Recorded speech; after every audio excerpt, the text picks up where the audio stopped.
We are nearing the end of the 48 ways to wisdom. Our sages of blessed memory were the absolute exemplars of wisdom, and they distilled for us 48 different pathways to wisdom, 48 different methods of acquisition of the Almighty's Torah. Our nation, we have an outlandish claim. We claim that the Almighty delivered for us His wisdom. And that's just an incredible thing, an incredible gift. It's the greatest gift ever conveyed in all of history.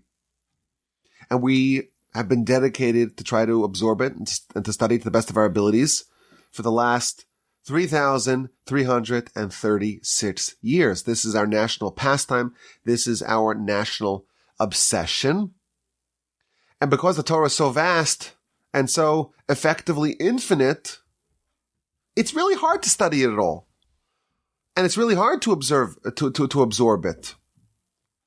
And our sages dedicated the time and the effort to give us the best practices, the best methods, the best means of acquisition to acquire the Almighty's Torah. And we're up to way number 43, Shomea Umosif. Shomea means to hear, to listen, Umosif, and to add, to hear and to add on. Not just to hear, to listen, but to listen and to add and to increase.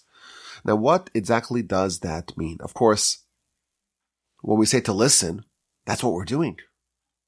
The Jewish people, when they were offered the Torah, they said, Na'aseh v'nishma, we will listen, we'll do and we'll listen. A central part of Torah study is to listen, is to hear. The Almighty is giving us His Torah.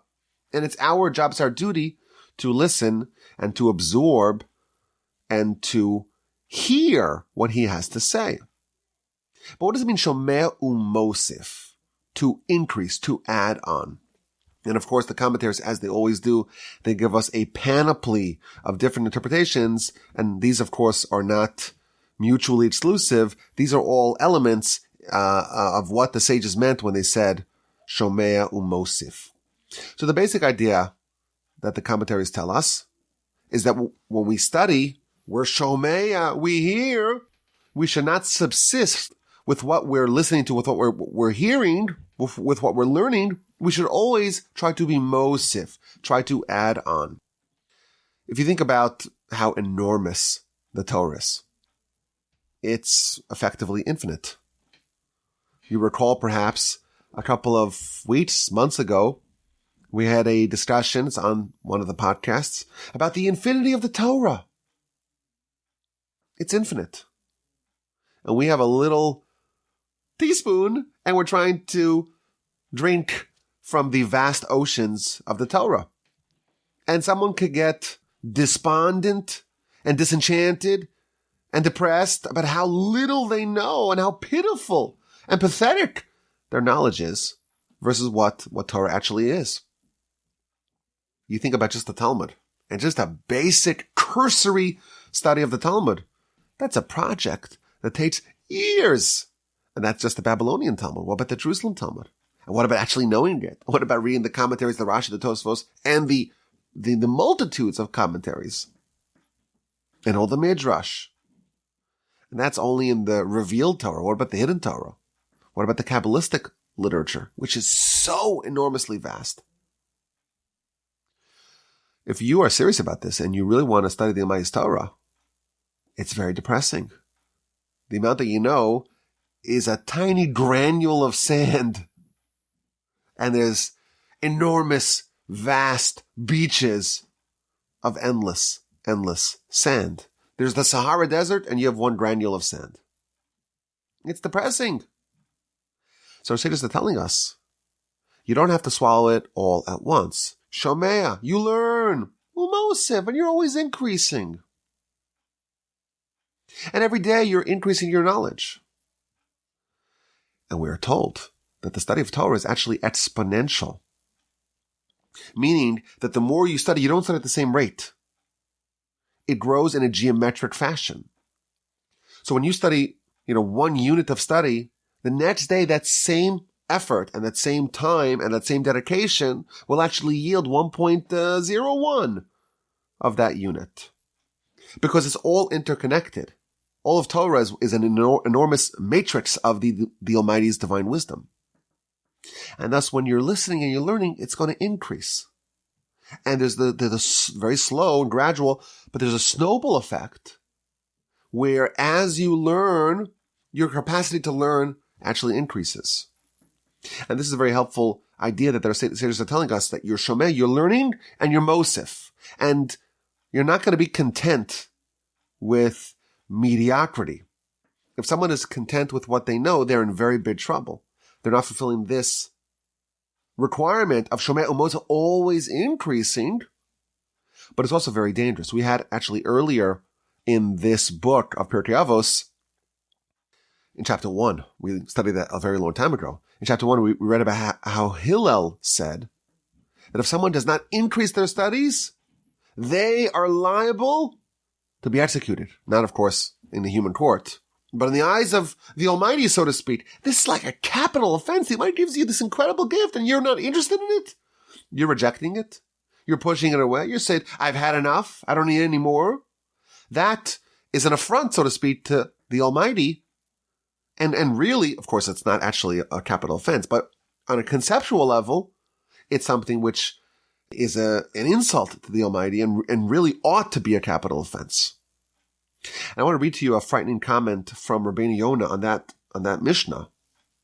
Mishahu chacham, a person who is a chacham, a wise person, a sage, a scholarly person, but doesn't want to add wisdom. And they say in their heart, I already studied enough. I read the whole Torah. I read the Mishnah. I read the Talmud. I understand it. I see the ways of the Torah and the pathways of Torah. Now I could move on to other things. Why do I need all this pain? Studying Torah, it's demanding and it's difficult. I've had enough. I'm content. Why do I need to delve into it deeper? Says Rabbeinu Yonah, I'll read you what his words. Yehi ratzon, may it be the will of God, shezeh ha'ish yamus. This person should die.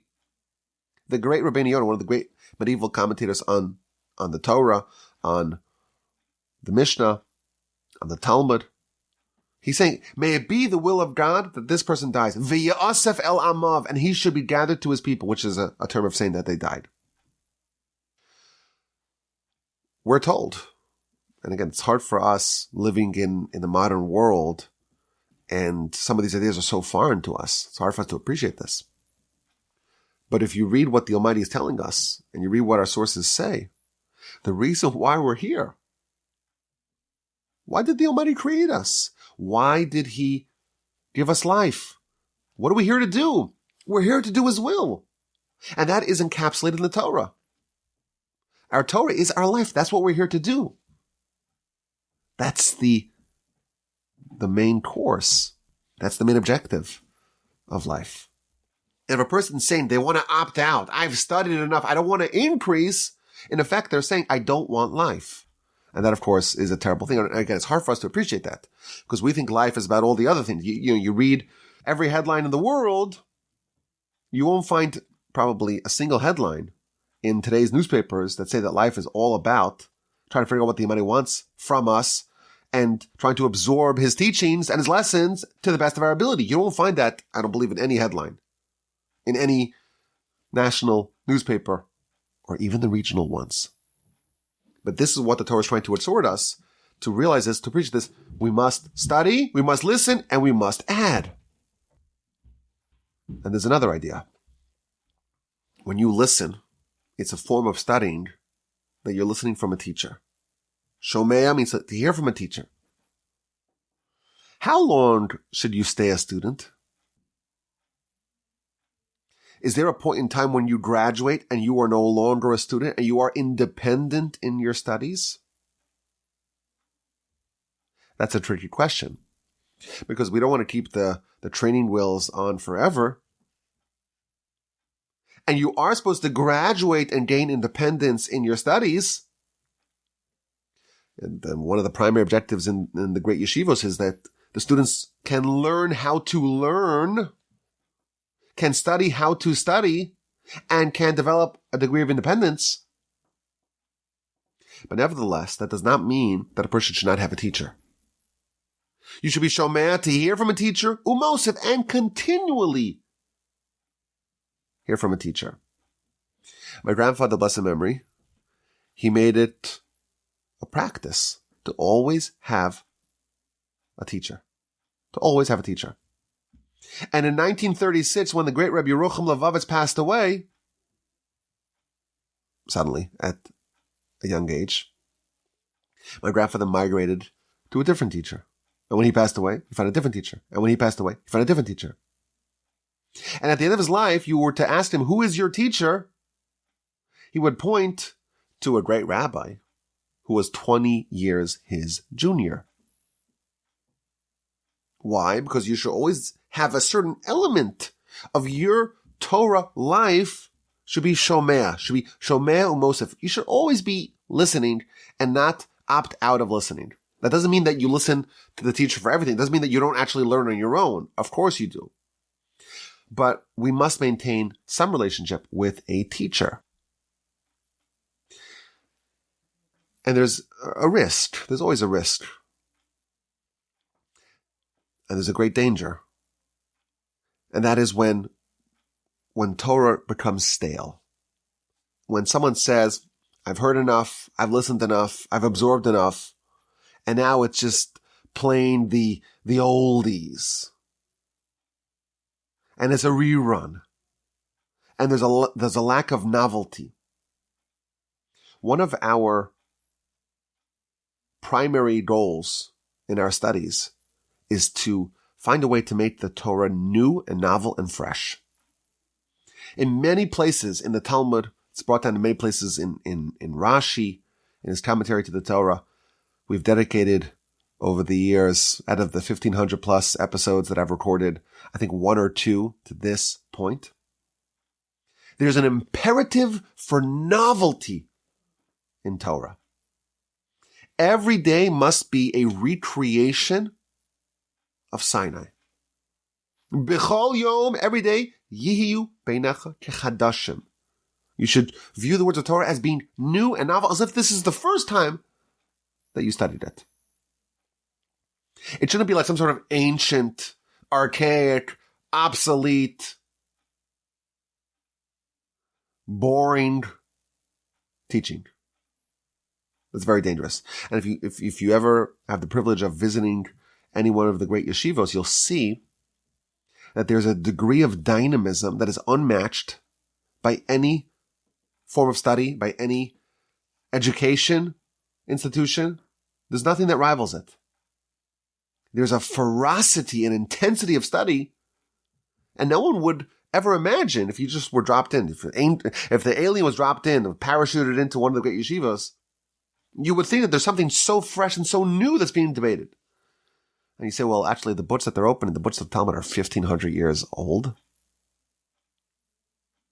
And that's referencing the Mishnah, which is 1,800 years old. And that's referencing the written Torah, which is 3,300 plus years old.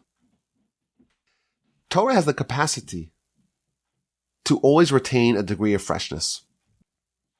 We have many mitzvos that are a remembrance for the Exodus. Zecher lietzias Mitzrayim. A remembrance for the Exodus. But after the Exodus, 50 days later, there was the Sinai revelation. And we have exactly 0 mitzvos that are a zecher l'matan Torah, a remembrance for the revelation at Sinai. And the reason is because Sinai was not a one-time event. Sinai is an ongoing event.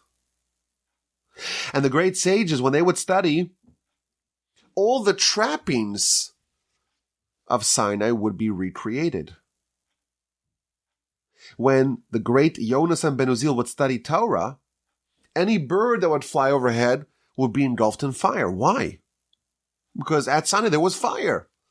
And when they studied, there was a recreation of Sinai to the degree that any bird that flew overhead was engulfed in fire. And again, there's details for how to do this. But this is part of this way to wisdom as well. when you listen and you absorb, you do that increasingly umosiv, and you add on to it. You never get sick of it. You never get tired of it because it's always new. I remember when I had the privilege of being in the Mir Yeshiva in Israel, there was a pattern. It's a pattern that applies almost across the board. When you start the new semester, everyone's excited. Everyone comes on time. And the lecture starts on time. And it ends maybe even a little bit later. Everyone's so excited to study. Everyone's all fresh and ready to go. And then a month in, maybe you start 5 minutes late. The pizzazz maybe is not quite the way it was at the beginning. And by the time the semester's over 6 months later, the lecture is starting 20 minutes late and it's ending a little bit early, and people are already itching, for their vacation. But there were some groups that as the semester progressed, not only did it not weaken, it got more intense, and it got stronger, and it got longer, and it started earlier and ended later. There is a way to do that, where the more you study, you're increasing. You're listening and you're increasing. Why are you increasing? Because you've tapped in to the power of Torah to always have within it an element of the sign of revelation, and to always have that freshness and novelty. And every day that's deepening. And every day you're getting even more excited. There's another idea that the commentaries tell us, shomea umosif, to hear and to add. You hear an idea. You hear an interpretation. You hear an angle. You hear a perspective on a given subject. There was a question. That was resolved. You have an answer. You have a resolution. You can move on. And, that issue is settled. Let's go on to other things. But the truth is, given that the Torah is effectively infinite, there are effectively infinite dimensions in Torah. So you could hear Shomea Umosef, and you could add. You could add an insight of your own. Every single day there are new books being published on Torah. Again, this is thousands of years old. And every single day, there are new books being published. I have a computer program that has scanned more than 100,000 Torah books. And I didn't pay for the full plan. The full plan's like 150,000. And they're always sending updates to all the new books that were published. How is that possible? It's because the Torah has this capacity to increase, to expand. And our sages are encouraging us, if you want to really absorb Torah, it's not enough to just say, I'm going to listen. You should add. You can and you ought to add insights and novelties of your own. But of course, there's a process here. You have to be ready to add. First, you have to listen. And then you add. When you're listening, you're learning how to properly study. You're learning from a great teacher the system, the method, the methodology, the mechanics of how to develop an idea, and to make sure that it's tight and that it's sharp and it's consistent with the rest of the Torah. Once you have that system, then it's okay for you to kind of go on your own and to go add. The classic example of this is the great Rabbi Eliezer. Rabbi Eliezer was the student of Rabbi Yochanan ben Zakkai, one of the teachers of Rabbi Akiva, and we find two apparently contradictory statements about Rabbi Eliezer. The Talmud in the book of Sukkah on page 28a tells us that Rabbi Eliezer testified upon himself, in my entire life, I never taught something that I did not previously hear from my teacher. I had teachers, and I studied from them, and that's what I taught forth.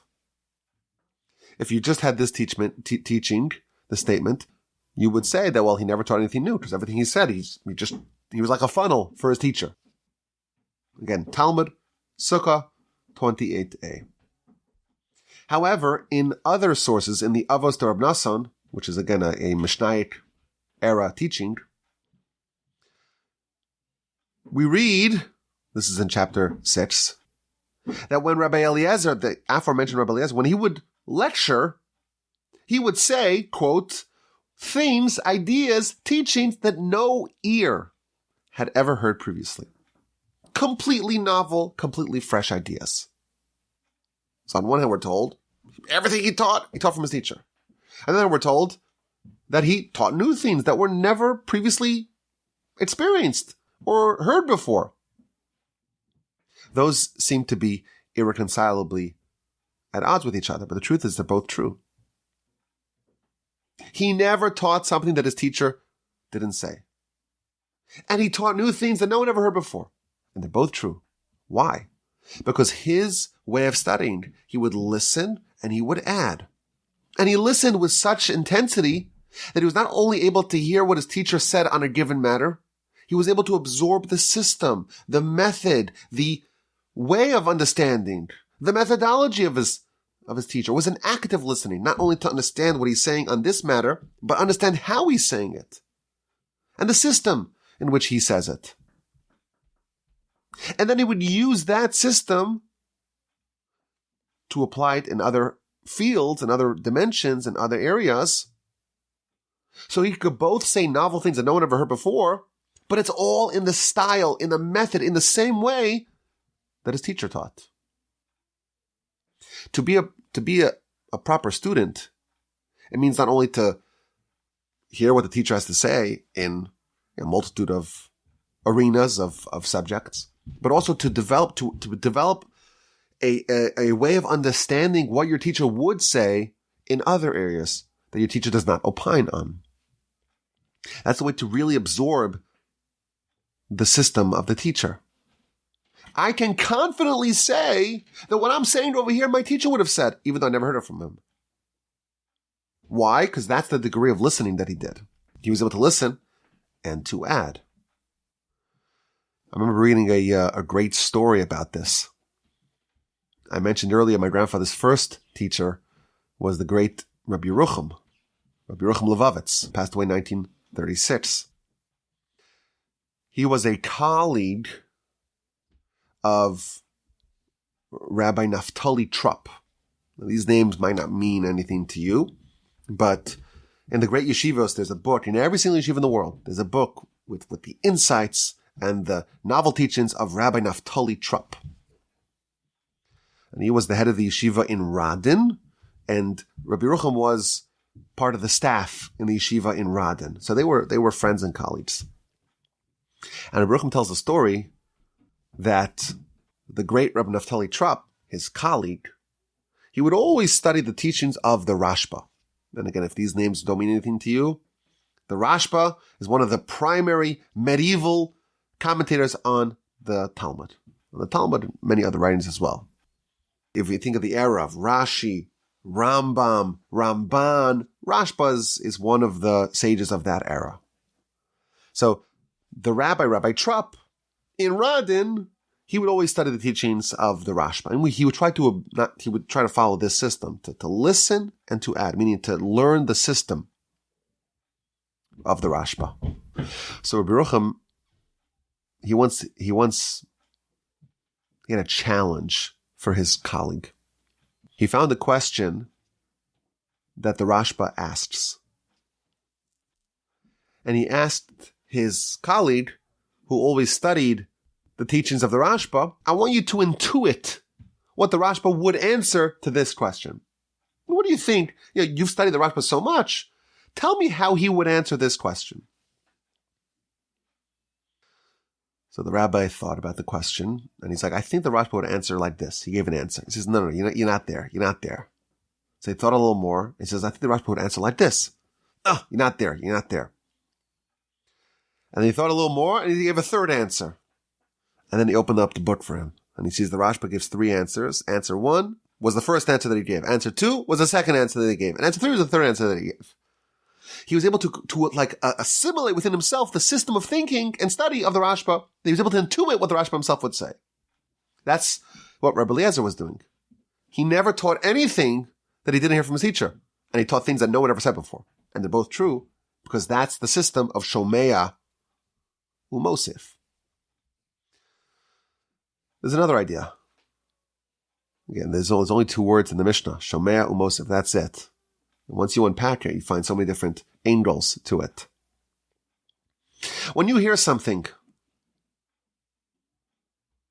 you hear an idea, you hear an explanation, you hear a question, you hear an answer, you hear an analysis. What do you do with that? You could just file it away. Okay, this is an answer, a question, an idea.